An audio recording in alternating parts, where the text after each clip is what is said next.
আমরা ইবাদত করে হিসাব দিয়ে বেহেশতে যেতে পারো, একটা উসিলার দ্বারা আমরা জান্নাতের আশা করতে পারি, ঠিক না বেটি? আমরা মনে করব আচ্ছা আপনারা জানেন তো আমরা কওমি মাদ্রাসাগুলি যে খুলছি আজকে 6 মাস, এই 6 মাসের ভিতরে কোনো ছাত্রর করোনা হয়েছে? কোনো হুজুরের করোনা হয়েছে?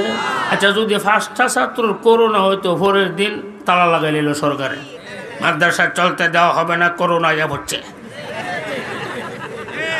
ঠিক নেই?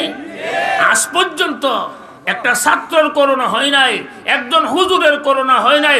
জ্বলন্ত প্রমাণ কওমি মাদ্রাসার পরিচালক ডাইরেক্ট আল্লাহ আল্লাহ আল্লাহ আল্লাহ। আমার আল্লাহ এই মাদ্রাসাগুলি চালাইতেছে। করোনা কিন্তু আমরা মাদ্রাসা চিনে না, ছাত্র বলাবান্ডে চিনে না, হুজুরান্ডে চিনে না, ওনাদি। এই জিনিসটাই আপনারা কলবের মধ্যে জায়গা দেন। মাদ্রাসা কিগুলি আজকে বহুদিন ধরে স্কুল কলেজ ভার্সিটি বন্ধ, ঠিক না বেটি? কিন্তু কওমি মাদ্রাসা বন্ধ হয় নাই, আল্লাহ চালাইছে, আল্লাহ চালাইছে। এতেই আমাদের কলবের ভিতরে জায়গা দেওয়া দরকার। কওমি মাদ্রাসার বিরুদ্ধে আমরা হাতাহাতি না করি, কওমি মাদ্রাসার বিরুদ্ধে আমরা সমালোচনা না করি। কওমি মাদ্রাসার আত আছে, কান আছে, চোখ আছে, ফাও আছে। বেয়াদবি করবেন ধ্বংস হয়ে যাবে। 1 কোটি কলেজ যদি এক পাল্লাতে রাখেন আর একটা মাদ্রাসা যদি এক পাল্লাতে রাখেন, মাদ্রাসার পাল্লা বাড়ি।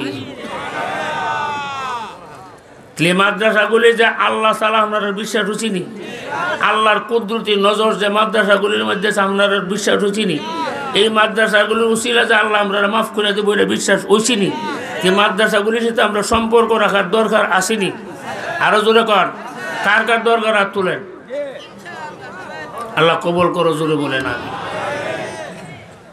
এখন আপনার কাছে আমার একটা ওসিয়ত রইল, একটা মানুষও মাঠ থেকে উঠতে না, বড় নজরায় বসতেছে। আমি এই আল্লাহর নবীর যে একটা বেহেশতের বাগান মাদ্রাসা, এর জন্য আমি সামান্য কিছু সময় ভিক্ষা করব, আল্লাহ রিজিকে যা দে, ঠিক না বেটি? আপনারা রাজি আছেন তো? তাহলে আমার এই নবীর বাগান মাদ্রাসার জন্য দাওরা হাদিস পর্যন্ত মাদ্রাসা কালা কইতাম না যে আপনারা কিছু লইয়েন, বুঝতাম নি।